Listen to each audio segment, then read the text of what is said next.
Hey Cloud Gurus, this is Galvin here with the juiciest AWS news of the week. Right off the bat, we'll talk about a new feature of Systems Manager called Incident Manager.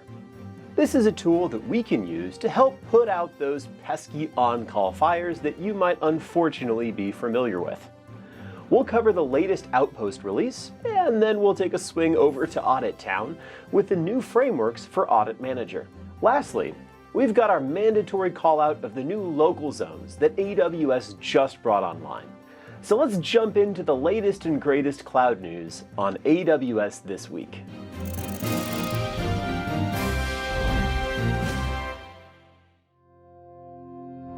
Who's been paged at 2 a.m. because something broke?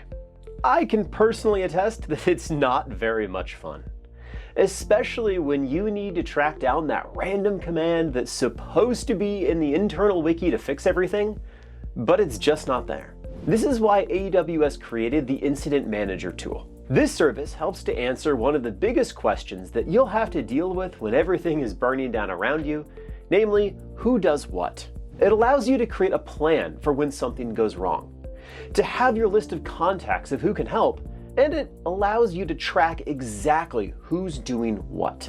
Once the fire is out, you can then use this tool and these steps to help you with the debrief process.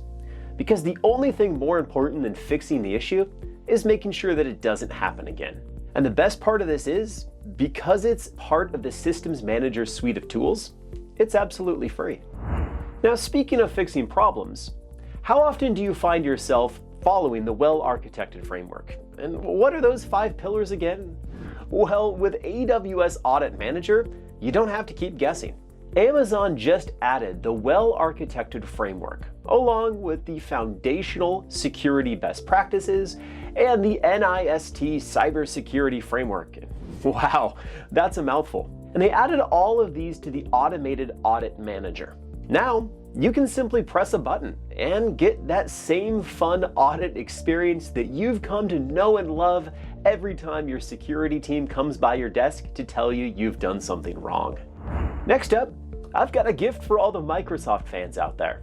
Well, it's more like AWS has a gift for you, but I get to tell you about it.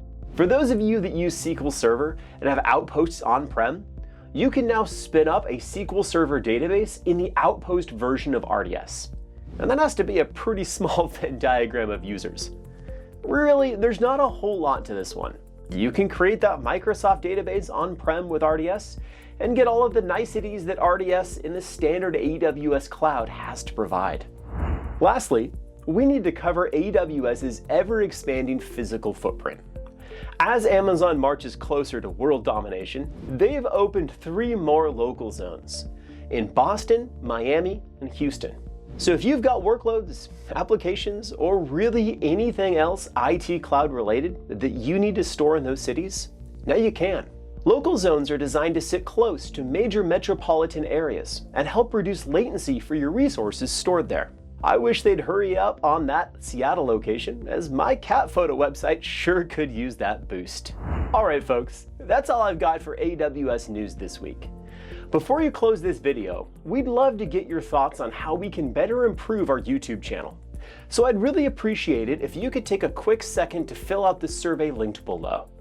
If you love this video, remember my name is Galvin, and if you hated it, I'm Ryan Cronenberg.